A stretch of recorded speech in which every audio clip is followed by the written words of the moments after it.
Okay. For what it's worth, yesterday I did two problems at the start of class, two kind of warm-up problems. Find the equation of the circle, graph the circle, label news, north, east, west, south. Then I did the same thing for an ellipse. Okay. And then I said that on the test, those two problems incorporated several questions that were going to be on the test. Same thing with these three problems. I guarantee you that the first three questions on exam number 4 will be these three questions. I guarantee it. There it is. Okay, so I'm giving you some points here. So let's do the midpoint. The midpoint is actually the average. We usually use capital M. It's the average of the x's, so it's -7 plus 5 divided by 2. It's a point, so it's got to be parentheses, comma, 11 plus -1 divided by 2. The average, the midpoint is the average. So the average of two numbers is to add them up and divide by 2. So this is 2 divided by 2, which is 1, or -1, excuse me, -2 divided by 2 is -1. This is 10 divided by 2, which is 5. So the midpoint of this segment is -1, 5. Okay. The formula for midpoint was something like this. It said x sub 1 plus x sub 2 divided by 2, comma, y sub 1 plus y sub 2 divided by 2. So the formula was just a fancy way of saying, find the average, add them up and divide by 2, which is what I did there. So that's the midpoint. Now, the length was a little bit nastier. There was two ways to find the length. One is to say the length is the distance, and we had a new formula called the distance formula, okay, which was something like x sub 2 minus x sub 1 quantity squared plus y sub 2 minus y sub 1 quantity squared. Okay, so you just take the two x's, x sub 2, which is 5. So you have big old square root. 5 minus a -7, oops, squared, plus -1 minus 11 squared. So this should be 12 squared is 144, plus 12 squared is also 144. Is that right? I think it is. This is 12 squared is 144. This is -12 squared is also 144. So by the time you get done, this is going to be 12 radical 2. So the distance between the 2 points is 12 radical 2, whatever that was, inches, feet, something like that. If I said round to the nearest 10th, hang on, second square root. Yeah, 12 radical 2. Okay. This is 16.97056. Okay.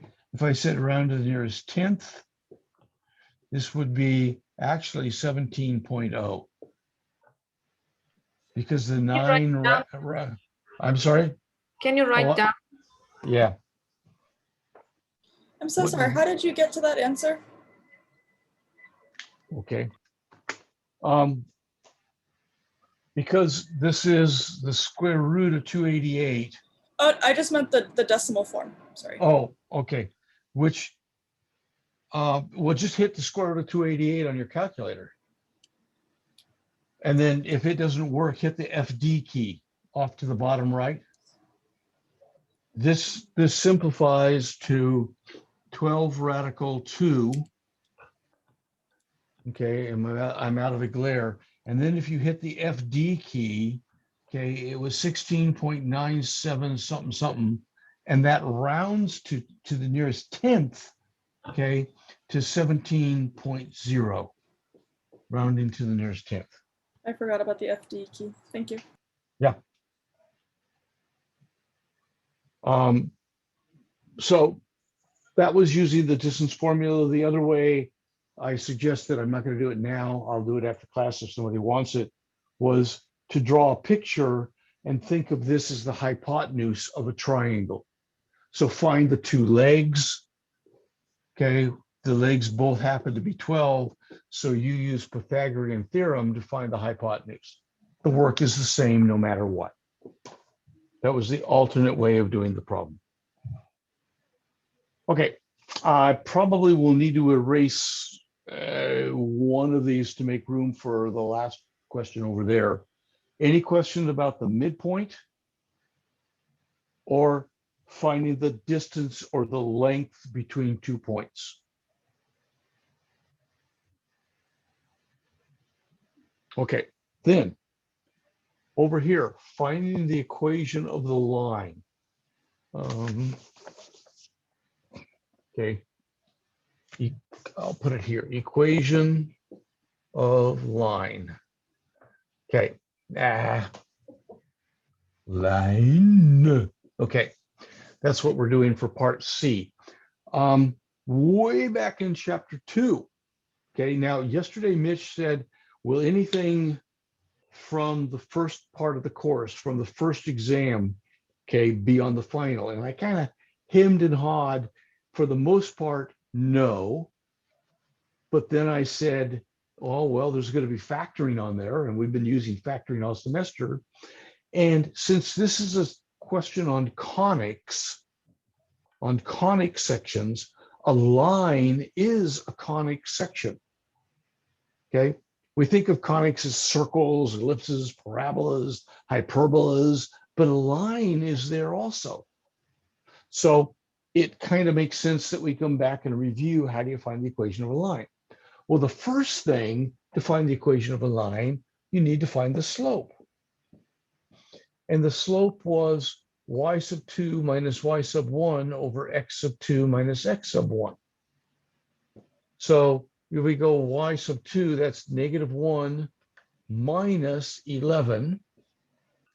Okay, y sub 2, second y, take away first y, over x sub 2, 5, take away negative 7. Okay, and I believe this turns out to be negative 1.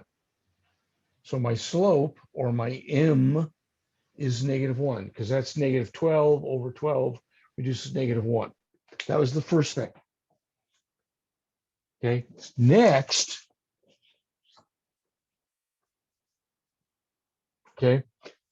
after we find the slope, again, there's other ways of doing this, okay? But the way we showed it, I showed it, is start with y equals mx plus b and plug in everything we know. Well, for example, if I use this point, we say 11 for y equals m was negative 1 times negative 7 for x. So using this formula and this point, y was 11, m was calculated to be negative 1, x was negative 7 plus b. So that's 11 equals 7 plus b. So that's 4 equals b. So now I know everything about my line. My equation was y equals negative 1x plus 4. So that would be the equation of the line that goes through those 2 points. You had to find the slope, and then you had to use it. Again, there are different techniques, but they all lead to this answer. And this answer is in what we call, can I write here? Yeah, slope intercept form. Slope intercept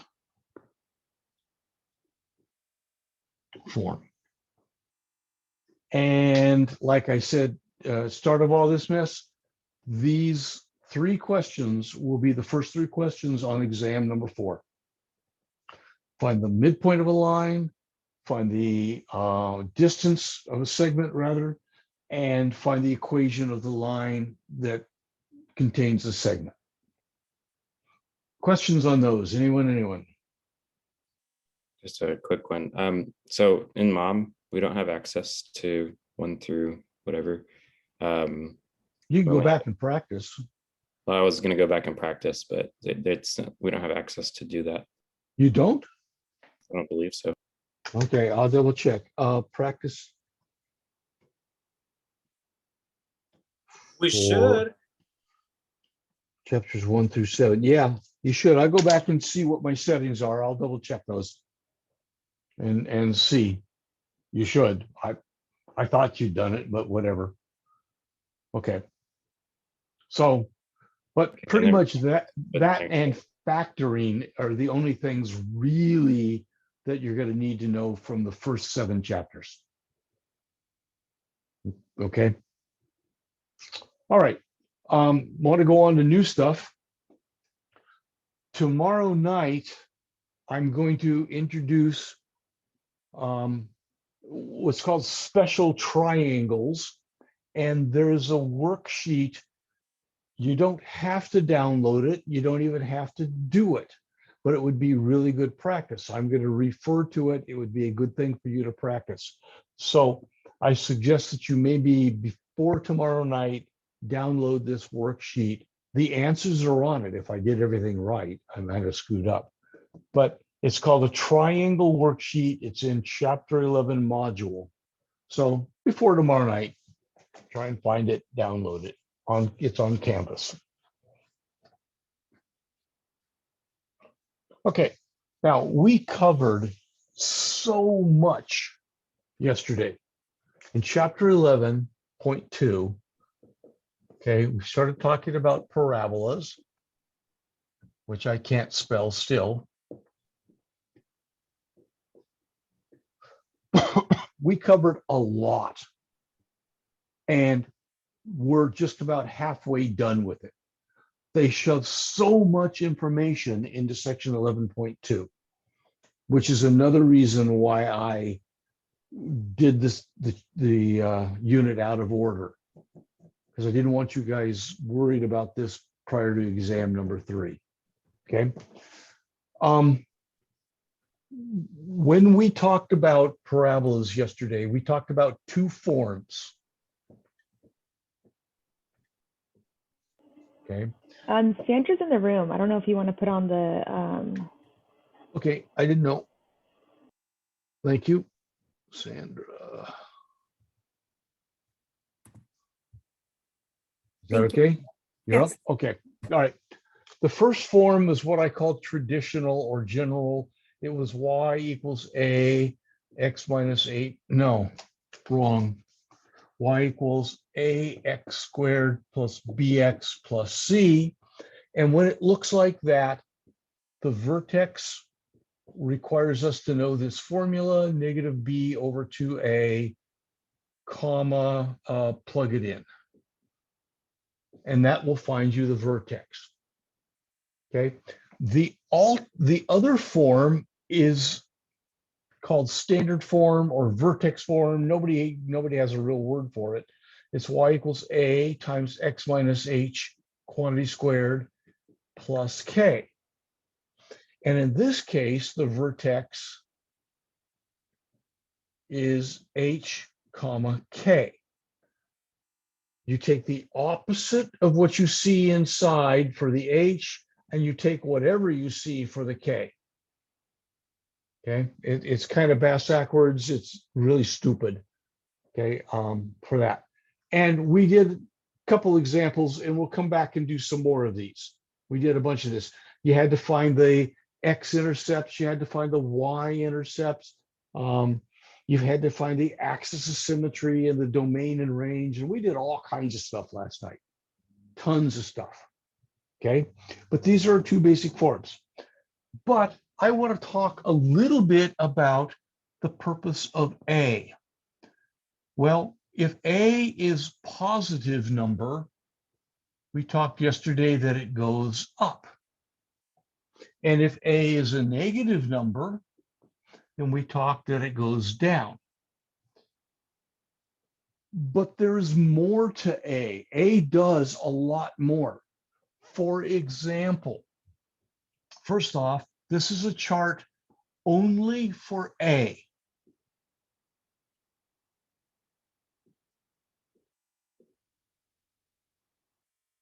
Okay.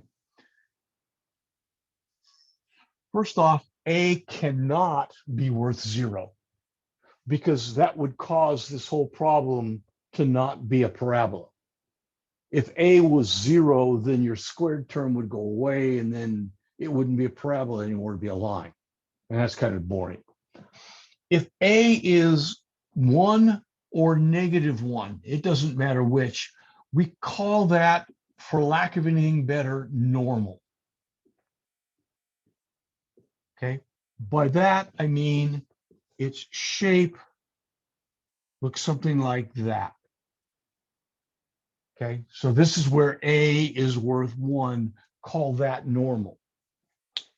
If A is any fraction inside here, any fraction between -1 and +1, then the graph is very wide. So the smaller it is, so for example, let's say this graph here is y equals 1x squared. Then what if we graphed y equals 1/2 x squared? Well, it's got to be wider than normal because the A value is a proper fraction somewhere between 1 and -1. It's going to be really wide. So compared to this, it'll look something like that. It'll be really wide. If A, I don't know if the blue is going to show up here. If A is outside of 1, like bigger than 1, it's going to be narrow. Does the blue show up? Yeah. Okay. Or it's going to be narrow going down. Okay. So if I said graph y equals 3x squared, 3x squared, then that's going to be a skinny one, a narrow one, again, compared to normal. So it'll be something like this. This would be y equals 3x or something like that. So you can tell a lot from the A value. You can tell that it's going up or down, depending if it's positive or negative, but you can tell the general shape of, okay, is it going to be a skinny parabola or is it going to be a really wide parabola? Okay, depending on if A is a fraction or if A is bigger than 1. Okay, so that will help you with some of your homework, I think, in terms of it has you matching problems, equations with graphs, and some of them are really wide and big. Well, that means the A value is a fraction. When the A value is a fraction, it's really wide. When the A value gets bigger and bigger, it gets narrower and narrower. Is that kind of okay with everybody or not? That gives you a little bit more understanding of how to graph these, or at least how they got the shapes they got. Okay, so moving on.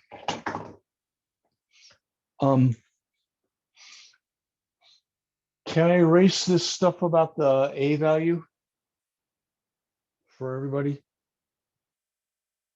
We'll talk more about it, but I need to get some board space up here. All right. So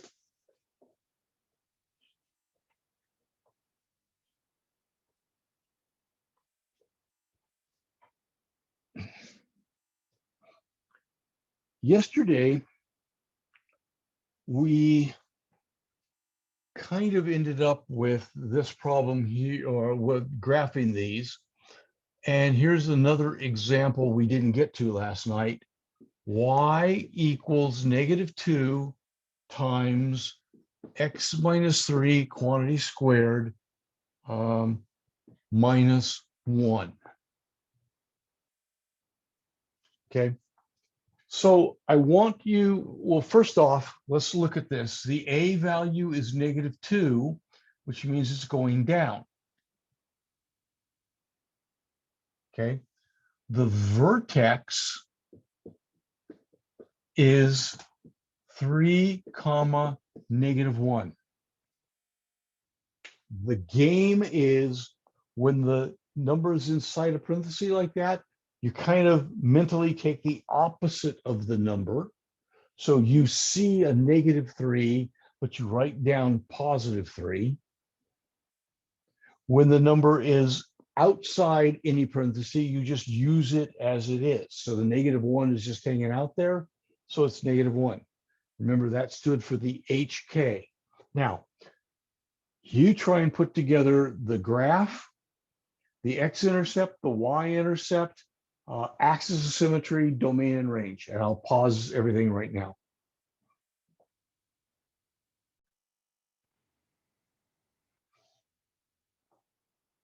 Okay. I happen to think that the y-intercept is the next easiest. The order that you do these doesn't matter, just eventually do it. The y-intercept means x is worth 0. So we say y equals -2 times 0 minus 3 quantity squared minus 1. X is 0, so you just plug 0 for x and do the math. So this is -2 times 9 minus 1. This is -18, take away 1. This is -19. So my x-intercept, when x was 0, my y-intercept was -19. Okay. Next thing, we want to find the x-intercept. Okay, which means we set y equal to 0. So we go 0 equals -2 times x minus 3 quantity squared minus 1. Now, last night I urged you guys to use what was called the square root property, and that was to get this quantity squared isolated. So I add 1 to both sides. Oops, -3. Divide by -2. And then I square root both sides. Now, hello, those of you who have fallen asleep, okay, I do hope you're listening right now to this one, okay? In algebra, hold on now, okay? If this was the problem and I said solve, then we would have the square root of -1/2, or plus or minus the square root of -1/2 equals x minus 3. And this would be a complex number. We'd have to take the I out and simplify this. Don't worry about it. Okay, just trust me, it is. Just take the negative out and call it an I. Okay, rationalize it and do all that other gunk. Equals x minus 3, add 3, so we get 3 plus or minus I radical 2 over 2 equals x. Now hold on, hang on, okay? I said, if this were just an algebra problem starting from here, then you would continue on, because one of the things we've learned this semester is that you can have a negative number inside of a square root if you're allowed to use the complex or the imaginary numbers. Okay? Several people missed big points on the test Because even though the instructions said use complex numbers, use imaginary, they just quit here and said can't do it. Okay, well, yes, you can. Okay, however, and this is where I need everybody's attention, we are trying to graph something. We are solving this equation in order to graph a parabola. And you can't graph an imaginary number. You cannot graph an imaginary number. You can solve for imaginary numbers, but you can't graph an imaginary number. There's a difference there. Okay, a key difference. I can use my algebra and I can solve for imaginary numbers, but I cannot graph. So stop for a second. Let's come back right here. At this point, okay, I can see that it's imaginary. What does that mean in terms of my x-intercepts? It means my x-intercepts are imaginary. Plain English, it means there are no x-intercepts. That's what that's trying to tell me. Okay, I'm trying to solve for the x-intercepts because I want to graph this. But I get down here and I have imaginary x-intercepts. That tells me there are none. There are no x-intercepts. None. Okay, none. And the instant I noticed that, I could have quit doing the problem. The minute I said, oops, they're imaginary, I didn't have to go through all this garbage because we don't graph imaginary numbers. We can solve for them, but we don't graph them. So this Okay. can't be made into a parabola at all. No. It is a parabola. It just doesn't have x-intercepts. Let me show you what I'm talking about. So let's come back over here. What was my vertex? Oh, 3, -1. Okay. 1, 2, 3, -1. Vertex 3, -1. It's going down. The A is negative, it's going down. And from what I just talked about, it's a little bit skinny. Okay. And it's going down and hit 0, -19. Well, look at this shape.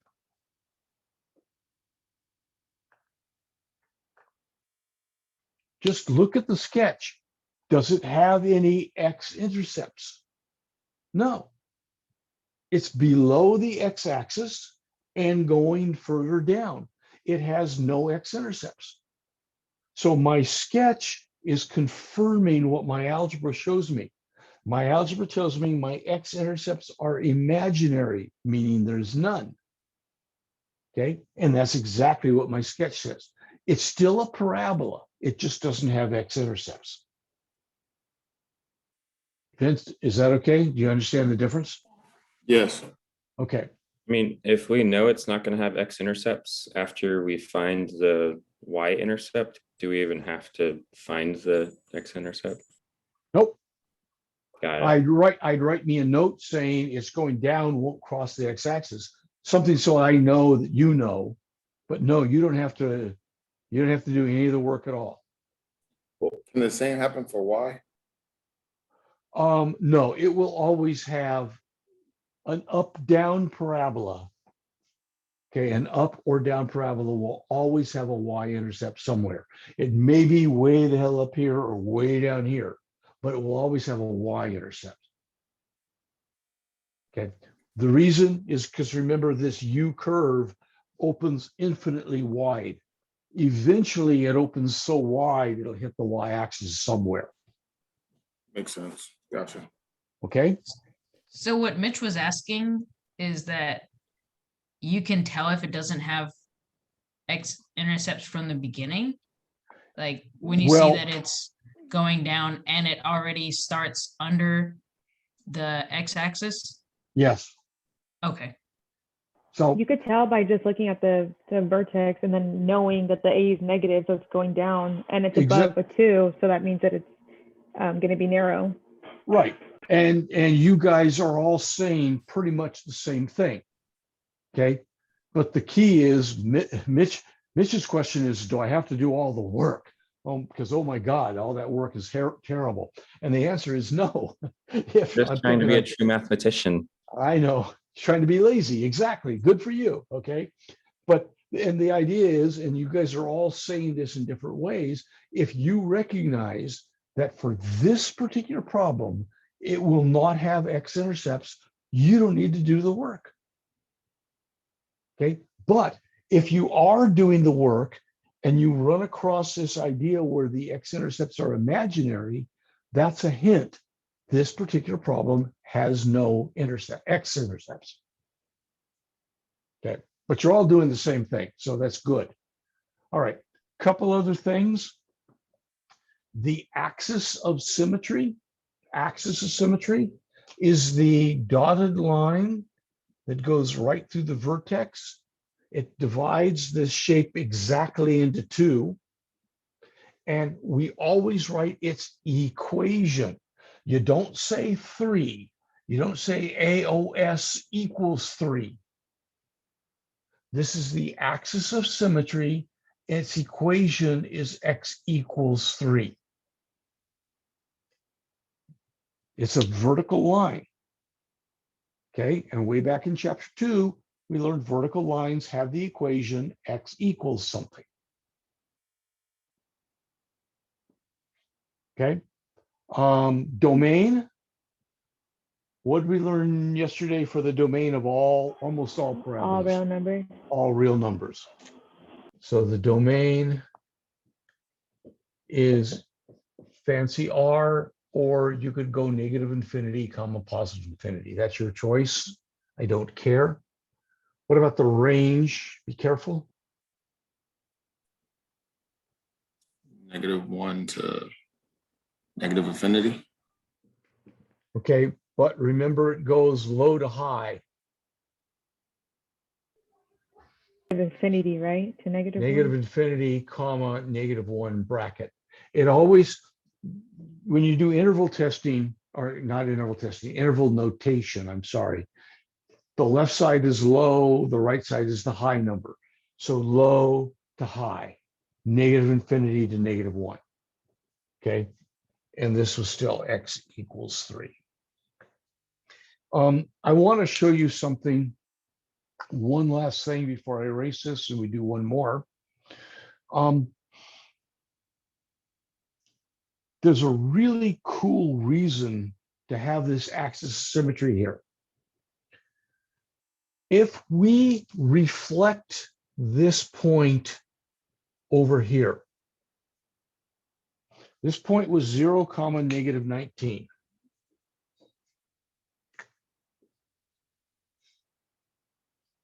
That y-intercept was 0, -19. Doing minimal arithmetic, taking 10 seconds, what's that point? 619. How'd you get that? You're right. It's already 3 away, so I just did the 3 the other way. Perfect. That's wonderful. Because it's 3 away from the axis of symmetry, from the center line. From here to here was 3. So here to here should also be 3. So this is 6, -19. And that's a really cool way to use that axis of symmetry to help you get a really good, accurate drawing with minimal math. Okay, the axis of symmetry splits it in half. All right, I want to do one more problem. I want to have you guys do it a little bit.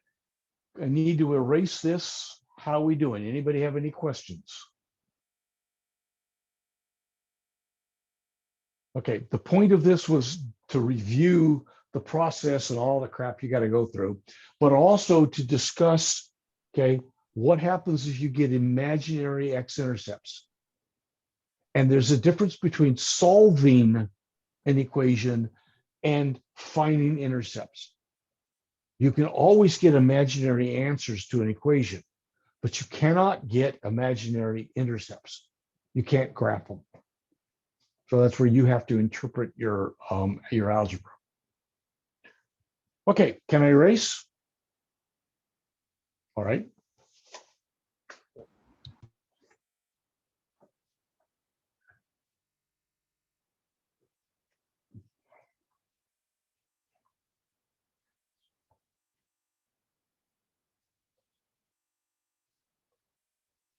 Professor, was that worksheet the special right triangles worksheet? Yes. Okay, thanks. Yeah. Okay. Real quick sketch of this graph. Okay. I don't care about domain and range. I don't really even care about axis symmetry. Just see if you can sketch this one.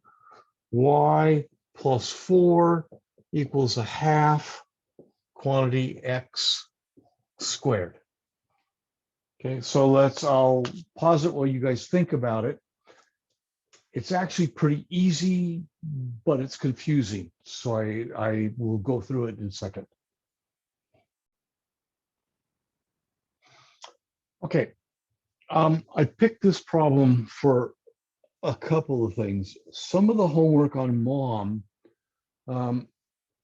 she puts the problems in weird formats and then asks you, what's this graph look like? Okay.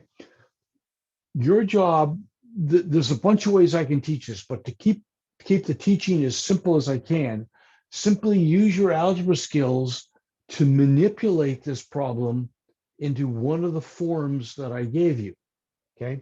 In this case, if I take away 4 from both sides, we can have y equals 1/2 times x minus 0 squared minus 4. So by moving the 4 to the other side, I get y alone. Okay. And by the value of drugs, I can always add zeros in if I need to in there, because what I've done is I've forced the problem to look like y equals a times x minus h quantity squared plus or minus k. It doesn't matter. That was called our standard form or Vertex form, depending on which book you're reading. So your job as a student is to take this original problem, manipulate it in some way so it matches one of the forms we've already talked about. Okay, well now you can see, oh, a equals positive 1/2, which means it's going up, and it's very wide based upon what we talked about earlier. Okay, we know that the vertex is going to be 0, -4. Take the opposite. Well, the opposite of 0 is still 0. That's kind of silly. But when it's on the outside, just take it as it is. When it's outside the parentheses, just take it as it is. So real quick, I can sketch this graph. Okay, I'm at 0, -4, 1, 2, 3, 4. I'll get out of the way in a minute. Vertex, big V there. I know it's going up and it's pretty wide, wider than one might normally think. So something like that. And for tonight, I'm happy. That's it. I don't want to go through all the other junk about x-intercepts and y-intercepts. Okay, you can do that on your homework and whatever. But I wanted to talk about how you might need to manipulate the equation that Mom gives you to match one of the forms that we've talked about. Is that okay with everybody? Is there anything I said that didn't make sense, or you want me to repeat or explain it better or anything? The x minus 0 is simply because we only have x by itself, right? Right, Gotcha. right. You can always add or subtract 0 to anything. For example, suppose we had y equals 2 times x plus 3 quantity squared. Well, what's missing? A plus 0. So now your vertex is -3, 0. You can always add or subtract 0 from anything and it won't change the value of it. Add or subtract, not multiply and divide. Multiply, divide by 1 is different than add or subtract by 0. Okay, so you could always add a 0 in just to make it match the form that we have here. Anybody else?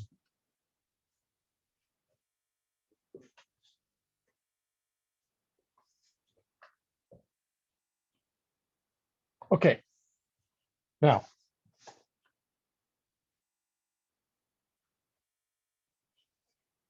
sometimes I'm very fearful that Sandra's here taking down notes because I lied.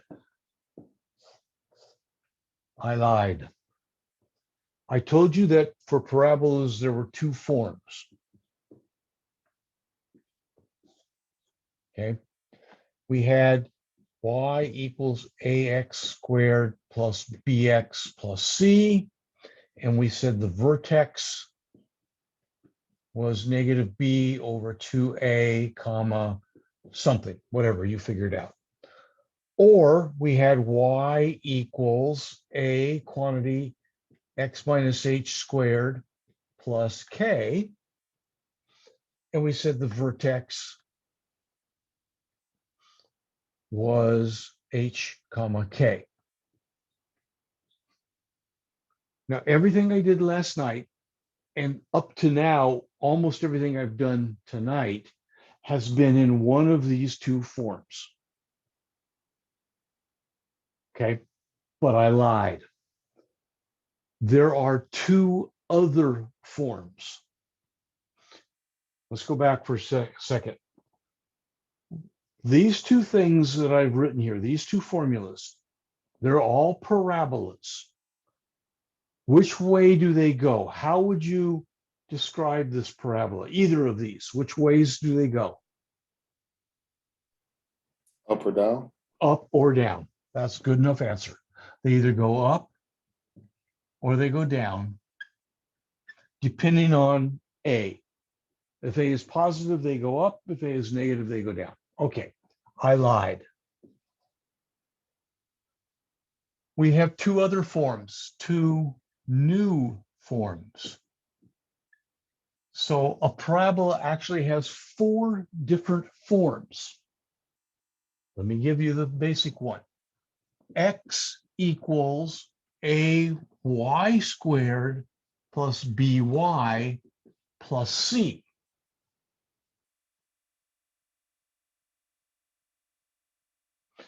So in this form, the one that most of us have seen, if we've had algebra before in high school or in a previous class, this is the one we see, it goes up and down. But what happens if you have X equals Y squared? Basically, that's what I see. Forget all the garbage. I see this, X equals Y squared. Okay, this is a sideways parabola.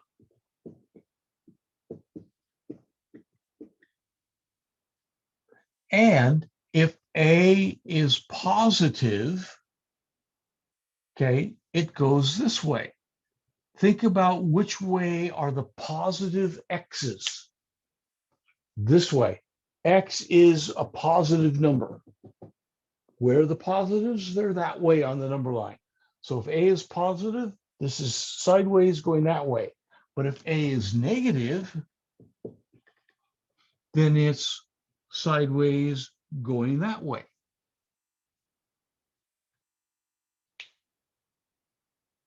Okay, and it's worse. The vertex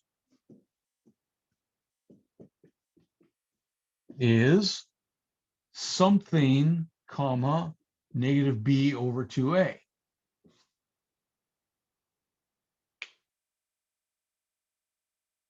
Let's write that down, then we'll talk about it in a minute.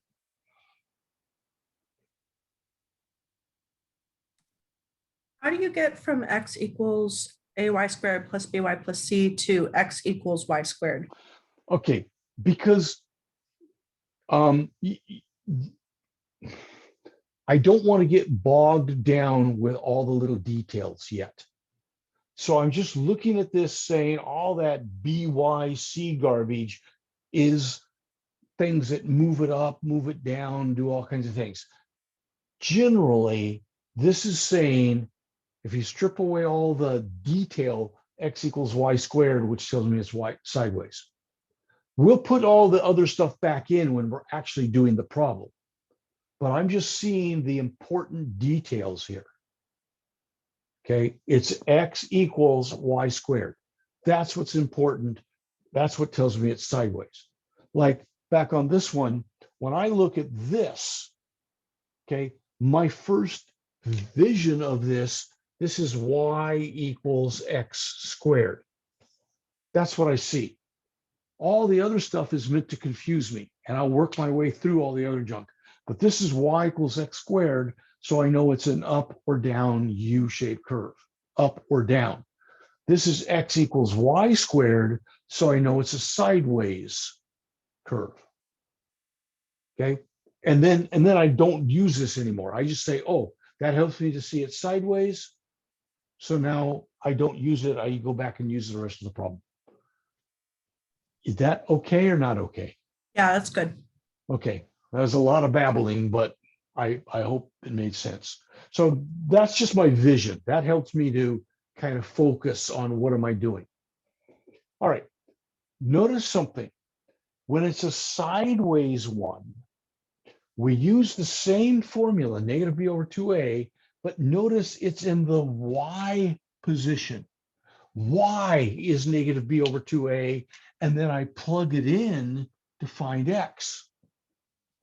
But come back over here in a quote normal parabola, the x is the negative b over 2a, and I plug it in to find the y. So the negative b over 2a is a consistent formula that we're going to use. But when it's sideways, negative b over 2a is the y value, and we plug it in to find the missing x for the vertex. Okay. Hold on. What if we do this?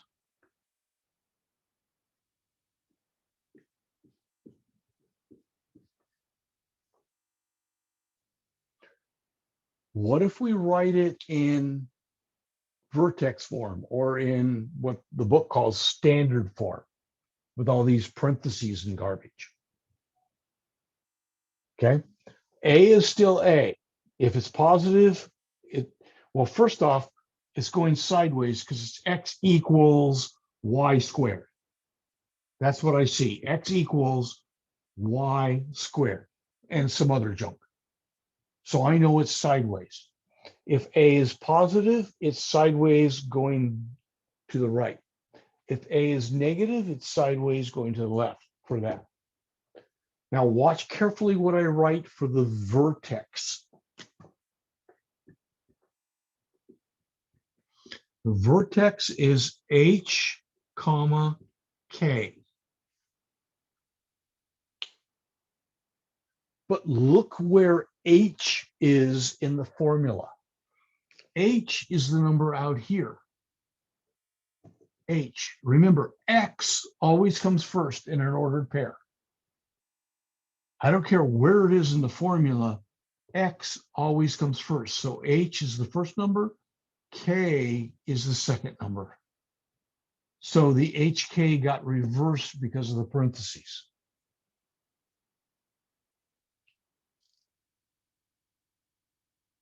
Okay, so I'm going to put a couple of equations up here, and I want you to find the vertex. Don't graph it. Don't do anything like that. Just find the vertex.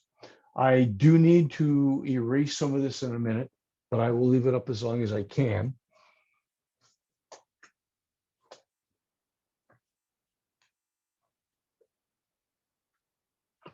So suppose I have x is negative 2y squared minus 8y plus 3. That's problem number one. Problem number two, suppose I have x equals 1/3 y minus or y plus 5 minus 2, y plus 5 quantity squared minus 2. For each of these, I want you to find the vertex and tell me which direction it's going. Vertex and direction. That's all I want. I'll pause it, let you think for a few minutes. Okay. I need to erase these notes where I'm waving my hand to make some boardroom. Anybody need them? You guys all got them? Okay.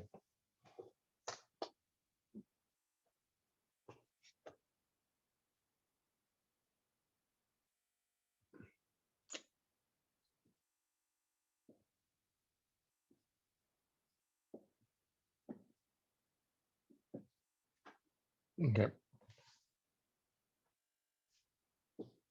So let's start over here. This is the standard one. As I wrote in my notes, I'll write it again. The vertex is something, comma, negative b over 2a. So to find negative b over 2a, we go negative 8 over 2 times negative 2.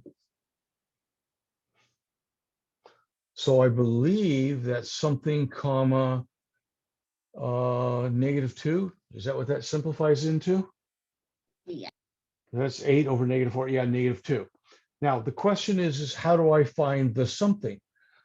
Keep in mind, this is the y value. So I need to plug it in to find the x value. So I go to my scratch paper, whatever, okay, and I say x is negative 2 times negative 2 squared minus 8 times negative 2 plus 3. Because I'm plugging this negative 2 for y in that equation. So this is negative 8 plus 16 plus 3. I get x is 11. Is that right? Yes. Okay. So my vertex here is 11 comma negative 2.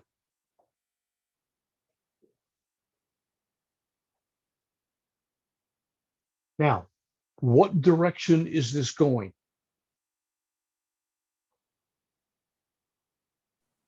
No, Is it? Is it wait, down? no, sorry, left. Left. Okay. This is a sideways parabola. Again, I see basically x equals negative y squared. Stripping away all the excess garbage, I see x equals negative y squared. The x equals y squared tells me it's sideways. The negative tells me it's sideways this way.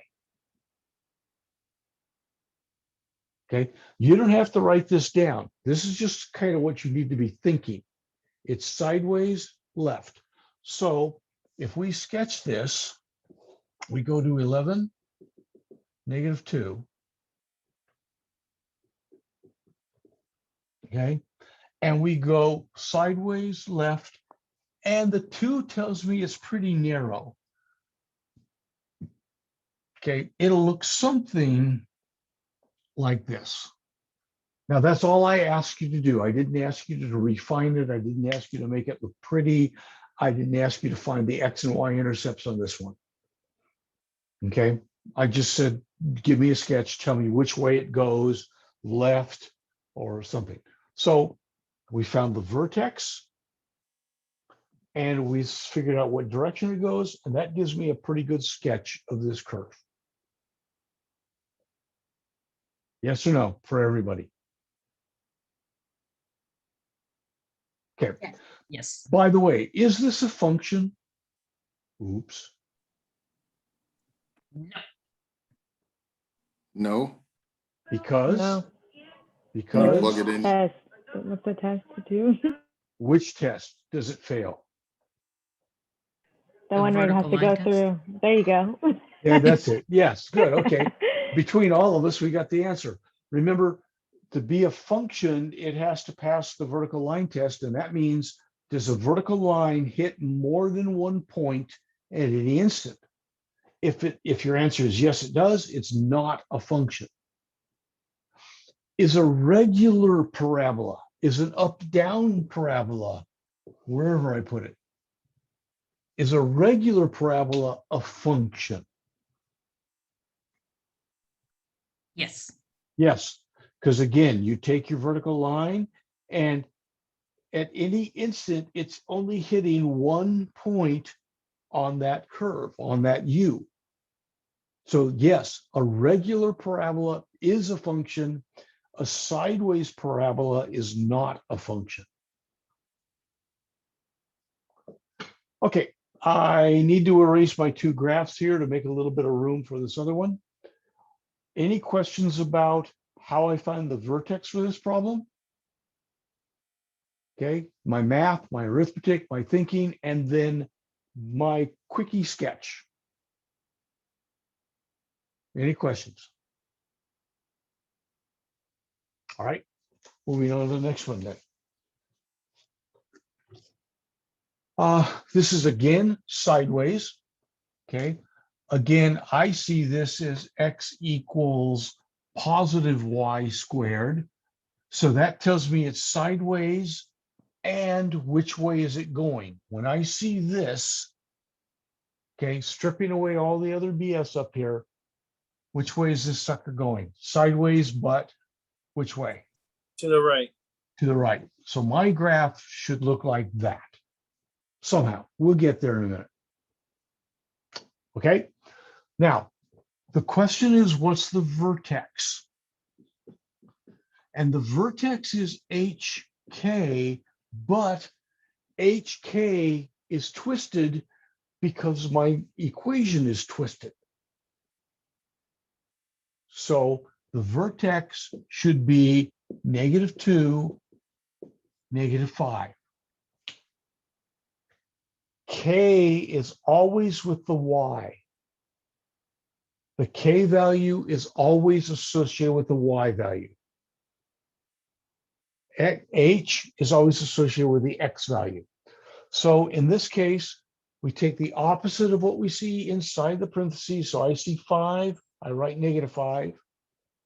But outside the parenthesis, we take exactly what we see. I see -2, I put it there. There's my vertex, quickie sketch, -2, -5, somewhere here. Something like this. This is a really, really wide one because of the 1/3. So it might look something like this. It's opening to the right, but the 1/3 makes it really wide. I'm pretty sure Desmos will do this, so you can go check your work on Desmos. Okay. Pretty much. I mean, we'll do some more of these next week. But that should get you through a lot of mom, at least until you start asking me questions when you actually had a chance to try the homework. So I lied. I told you there was 2 forms. Okay. And they had to do with up, down. Well, I lied. There's 4 forms.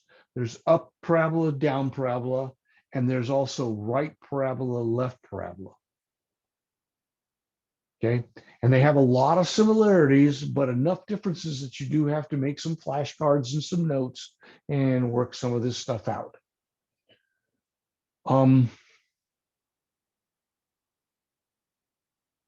How do I know? Well, let me go back and ask. Okay. Can I erase this over here? Any Yes. any questions about what I have up there? Anything you guys want to ask? Wait a second, please. Okay.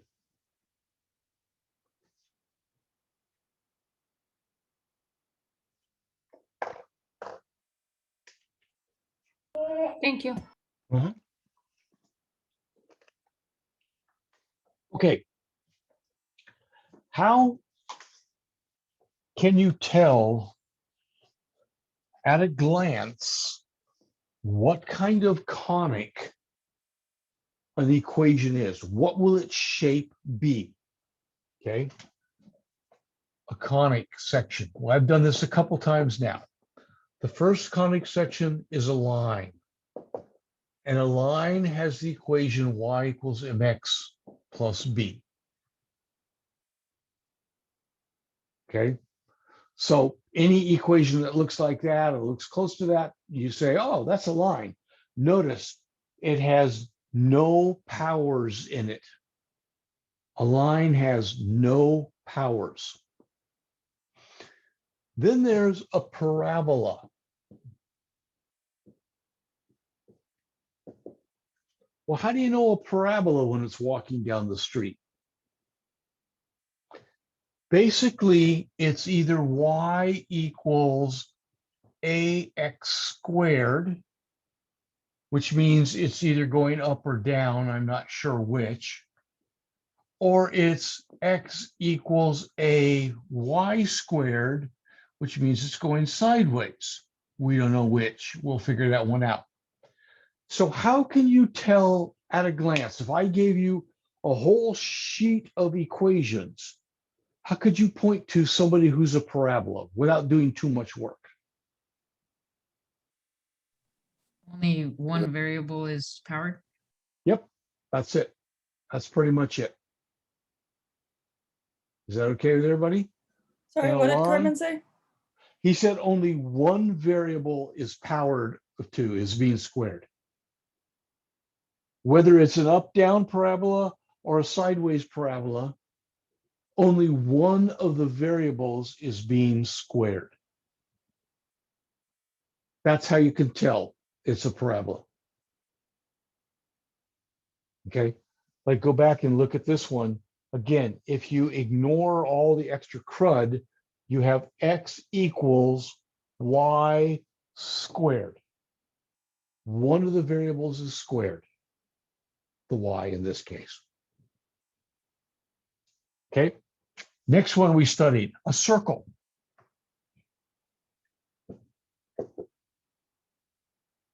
Okay, in a circle, we had x squared and we had y squared. Both variables were being squared. Both variables being squared, and both of them were positive, and they both had the same coefficient in front of them. In this case, a 1, like positive 1x squared, positive 1y squared. Okay.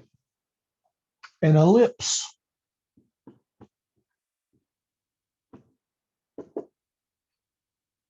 An ellipse and a circle are very closely related to each other. Okay. They're both x squared and y squared. They're both positive, but they have a different coefficient in front of the x squared and the y squared. So circles and ellipses, their equations, their formulas are really close to being the same. Okay, except because both the x's and the y's are positive, both the x's and the y's are being squared. Okay, but on the ellipse, the coefficients are different on the x squared and the y squared. Now, that brings us to hyperbolas, which I'm not sure I'm going to get to tonight.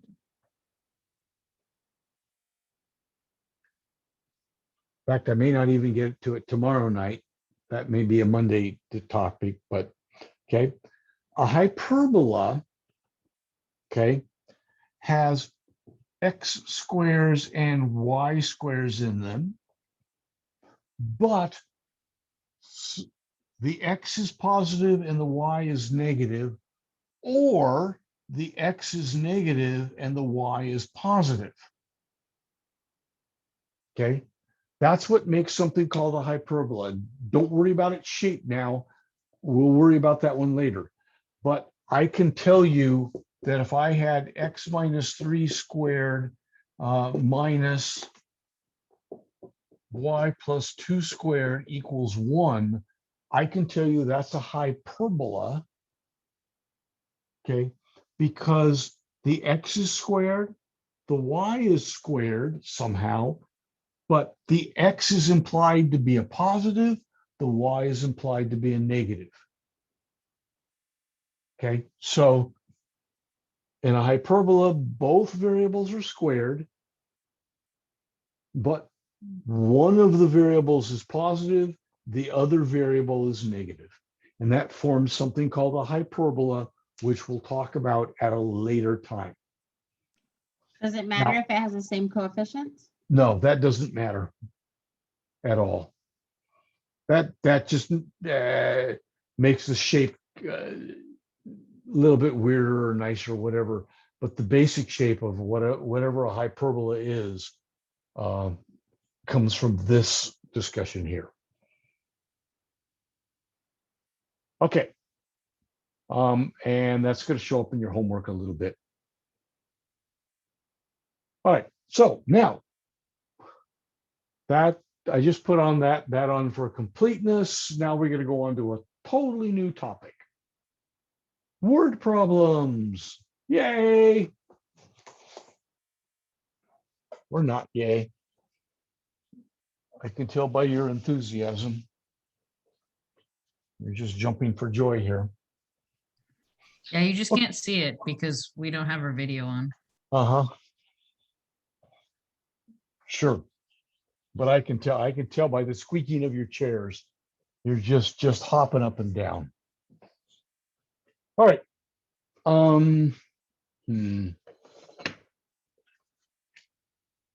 right. Let's go back to projectile motion for just a moment. Okay.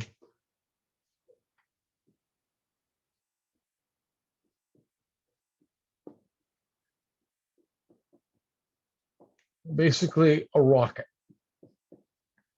Let's go back to that for just a moment. Rocket shot in the air. We'll give you some crazy formula, whatever. We now know that this is called the vertex.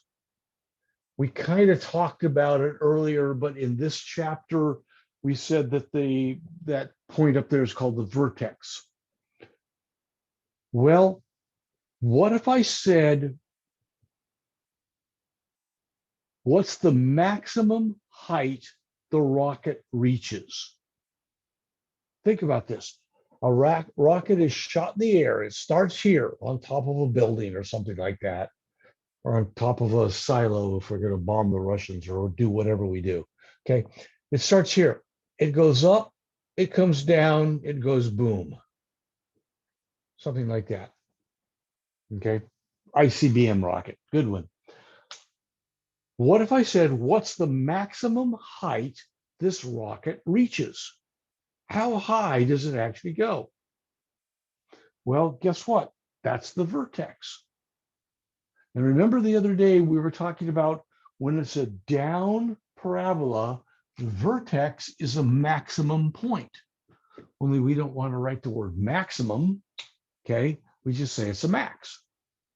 So that will be its highest point, the highest point on the rocket's curve, is rocket's path. So when you see a word problem and it asks anything that even halfway sounds like, what's the highest point? What's the lowest point? Anything like that. Think about, and another problem for some reason, what if it was that shape? Then the lowest point it goes is also the vertex, which is called a minimum or a min. That's a name, believe it or not, that's a name. Okay, so anything for us in this course that talks about the highest point or the lowest point is going to be the vertex of a parabola.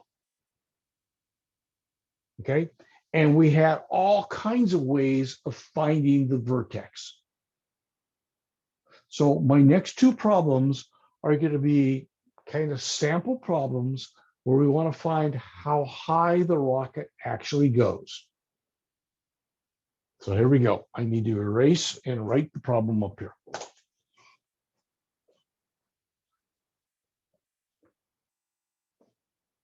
Okay.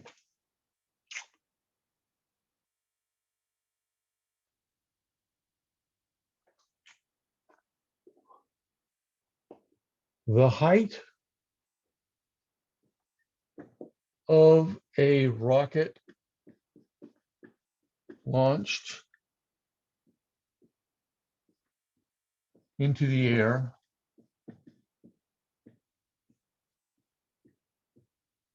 is given by h of t equals -10 t squared plus 80t plus 140, where h is meters and t is time in seconds. I get it out of the way so you could read that.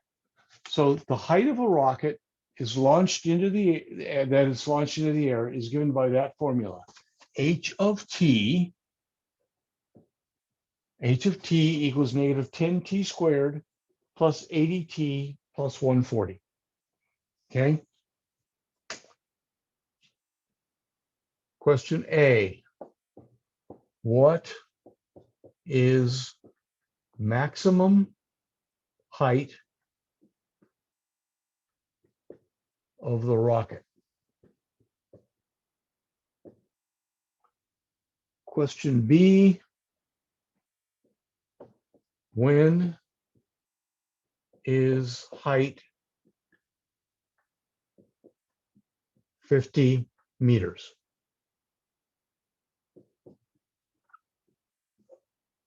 So question A, what is the maximum height of the rocket?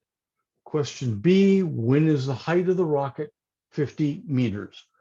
And you're looking at a final exam question for sure. So I'm going to pause the video while you guys write this down and at least try it, start it, and see what you can do. Then we'll work on it.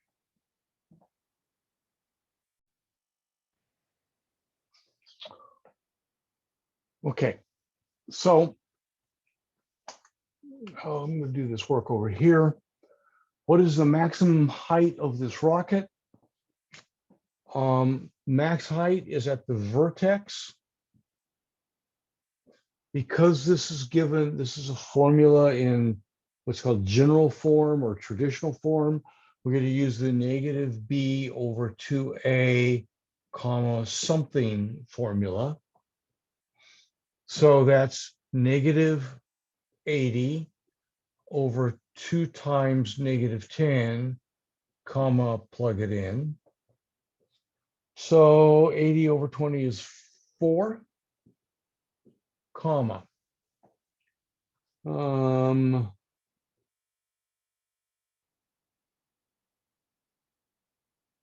300. Is that right? I did that in my head. Don't trust me. Yes, it is. You okay with, is everybody okay with 300? If you plug in 4 for T, and if you do the arithmetic correctly, I think you get 300. Can anybody else confirm? We have 300. That's what I got, but you guys have seen me enough to know that I screw up quite regularly. Okay, well, nobody's yelling, so we'll go with that. Okay, all right. Well, what does that mean? That's the vertex, but so what? Okay, let's look at the drawing for a second. Okay, this starts about 140 feet or meters in the air. It goes up, it comes down. We figured out that the vertex is 4,300. But what does that mean? Okay. What that tells us is, notice our function does not use X's and Y's. It used T's and H's. So what used to be called the X-axis is actually the time axis. Okay. What used to be the X-axis, what we normally think of as an X-axis, is actually the time axis. What we call the Y-axis normally is the height axis. So when you tell me 4,300, okay, is the vertex, you're telling me at 4 seconds, its height was 300 meters. That's what that says. So to answer this question, its max height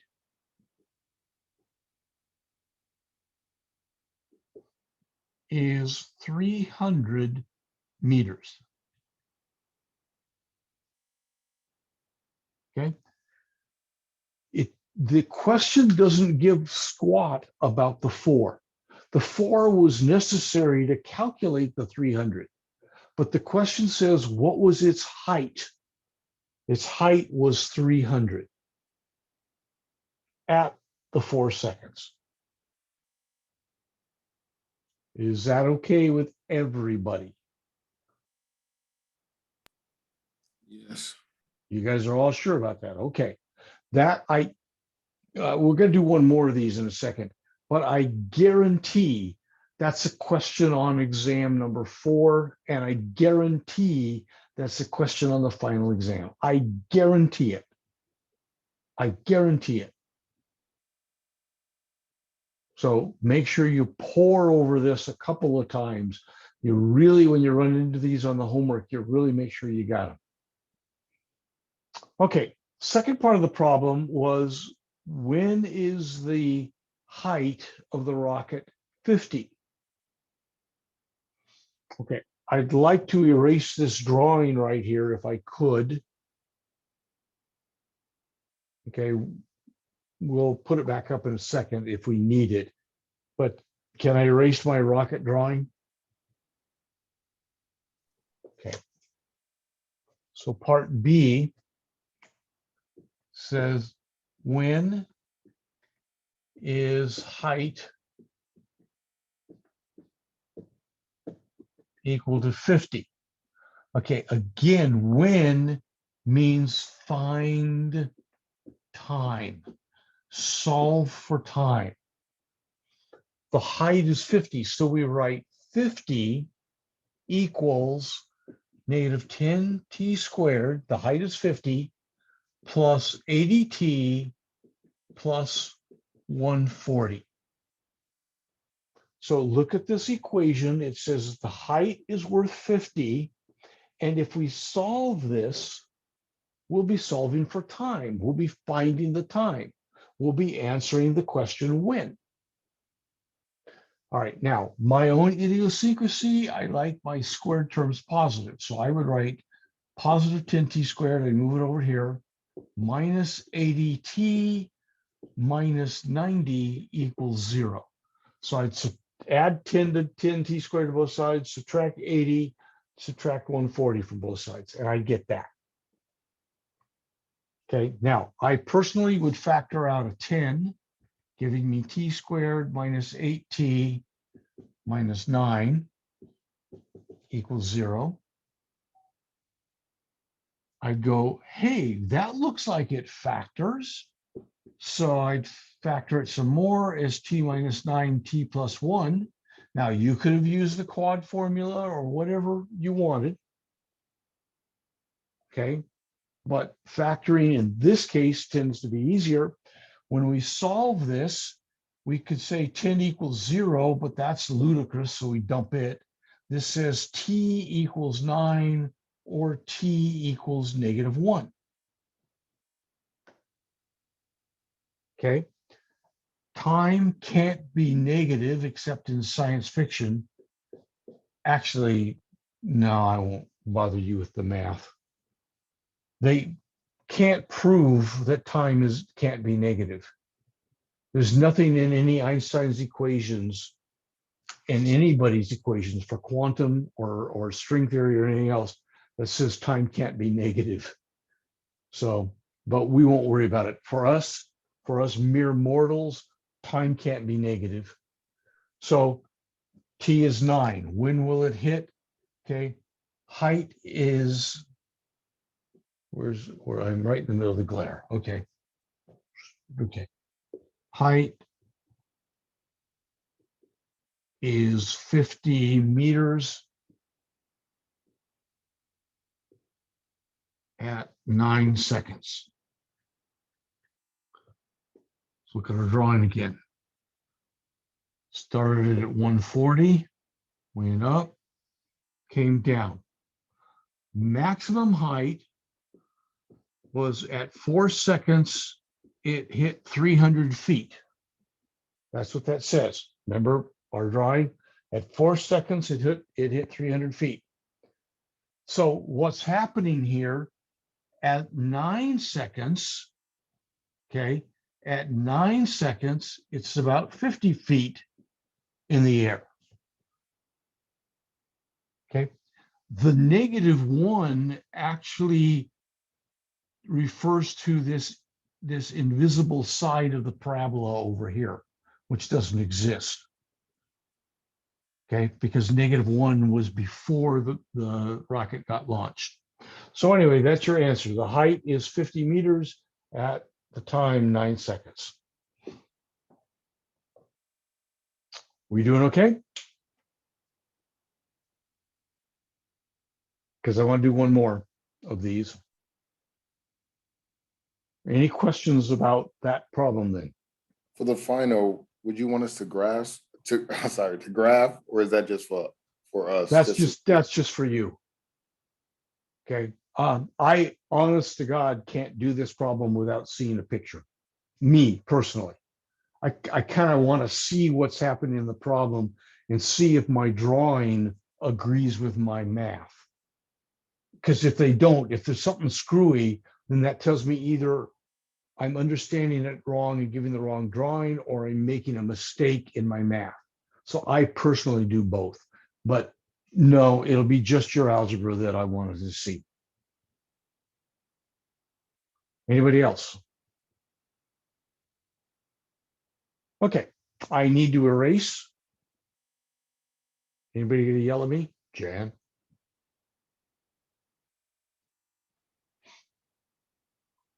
All right.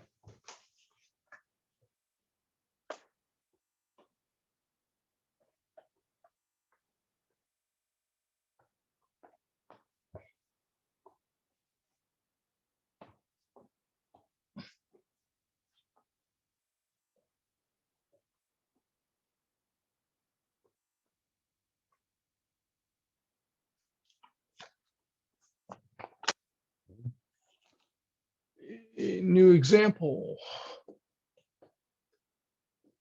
A spy drone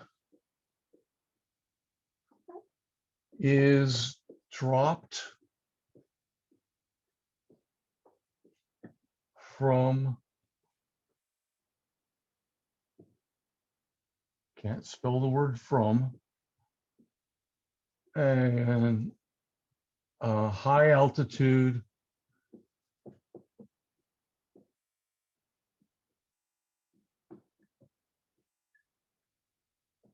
airplane. Let's say jet. It's easier to spell jet. Its path is given by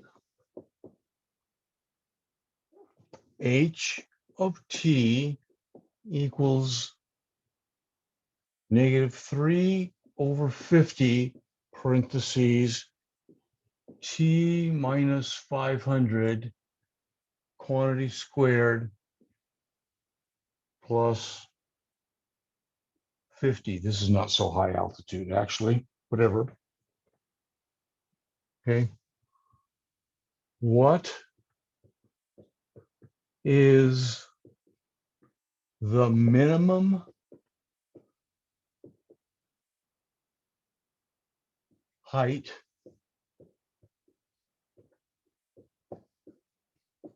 of the drone? Question A. And yeah, part B.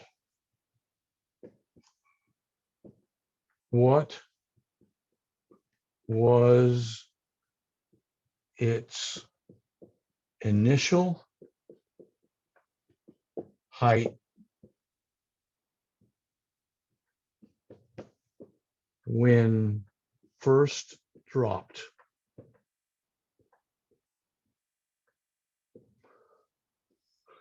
So a spy drone is dropped from an or a jet airplane. Its path is given by this formula, h of t, did I get it right? -3/50, t minus 500 quantity squared plus 50. Okay, that's great. Okay, what was the minimum height of the drone? Oh, I suppose I should say what my units are. Don't worry about it. I don't care about my units right now. Feet and inches, they're not important. Okay, so what was the minimum height of the drone? And what was its initial height when it first got dropped out of the airplane? So to give you guys a visual on this, okay, airplane's coming across, okay, it drops a drone out of it, okay, a drone, a little jet airplane, and the drone starts going around doing whatever, okay? So flying up and down, looking at all of us, okay, whatever, the drone's flying all around. So the first question, what's the minimum height of the drone? As the drone does all its stuff, what's the lowest point of the curve? Second question is, when it got dropped out of the jet airplane, how high was it at that instant? So we'll pause, let you guys at least write the problem. All right, so first off, I changed the problem. This should have been +3/50. The A value is positive. So minimum height of the drone, the minimum height is at the vertex. But because this was given to us in what's called vertex form or standard form, okay, the vertex is 500, 50. Now, what's that mean? Well, think about this for a second. Okay. First off, we know that especially after Carmen's comment, that this is an up parabola, okay, and it's very, very wide. So it looks something like that. And what this says is, so this is the glide path of the drone, okay? Somehow it got dropped from the jet airplane here and started falling down and then came down to its low point here, which was 500, 50, and then started going back up like this. Okay, so it got dropped from its jet airplane up here. It fell down, okay, came down here to its minimum height, okay, and then went back up. So the question is, what's this mean? I didn't give you units, but the 500 represents time. So let's say in 500 seconds, okay, it was 50 meters.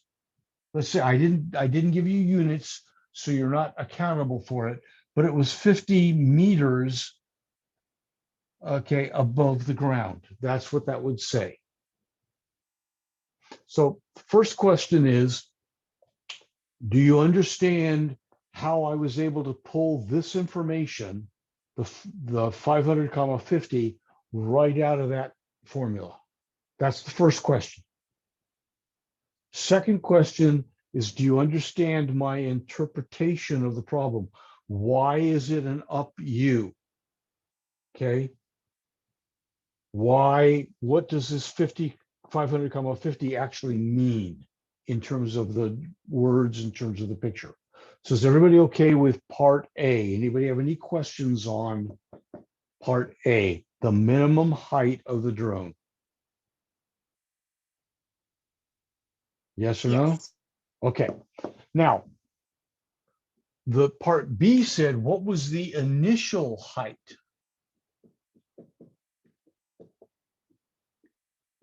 Well, initial height means when time is 0. Initial is at the beginning of the problem. So initial is when it got dropped out of that jet airplane. That's when time is 0 for this problem. Okay. And that goes back to when we were studying these back in chapters 8 and 9.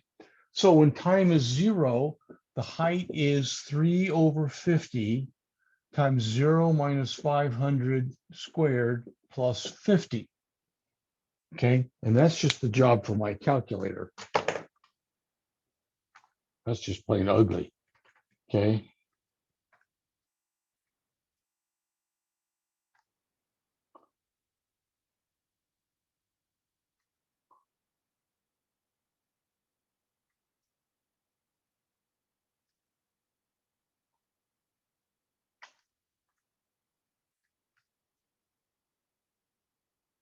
So I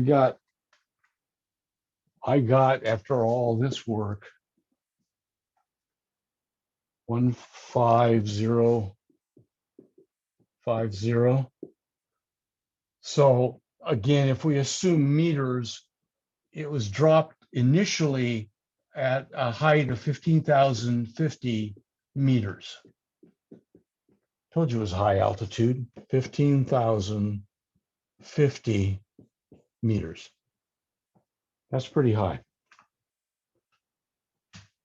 Now, are you, two questions then? Several questions actually. Do you understand that initial means time is 0? So we plug 0 in for time. That's the concept. And then, are you okay with my arithmetic? Did you get 1550 like I did? Yes. Okay. Yes. All right. All right. Tomorrow night, we're going to learn about special triangles. We're going to learn about systems of conics. Remember how we did systems of equations, which is like x plus 2y equals 5 and 3x minus y equals -7, and we solved the system. We're going to do the same thing with conics. Okay. And if we have time tomorrow night, we're going to discuss hyperbolas. Okay. If we have time. My hope and goal is to have all of this chapter done by tomorrow night, so that on Tuesday night and Wednesday night, it's strictly review nights before the test on Thursday. That's my goal. If we don't get to hyperbolas tomorrow night, it's not that big a deal because there's not that much on the test on hyperbolas. But there are systems of conics and there are special triangles. So tomorrow night is still critical, but I held you last night for a long time. I'm quitting tonight right now. So hasta lumbago, everybody. See you tomorrow night. Thank you. Bye-bye. Professor, I have a question. Sure. For question A, what is the minimum height of the drone? You got the Vertex as 500, 50. Where did you get that 50 from? Boom, right there. Right over there. Okay. Thank Okay, you. Well, okay. What I did is I compared this to a quantity x minus h squared plus k. In my mind, I compared this against that formula. So the 500 was the h or the x number, Okay. and the k was the y or the height number. Okay, that helps to see that formula right underneath. Okay, good. Thank you.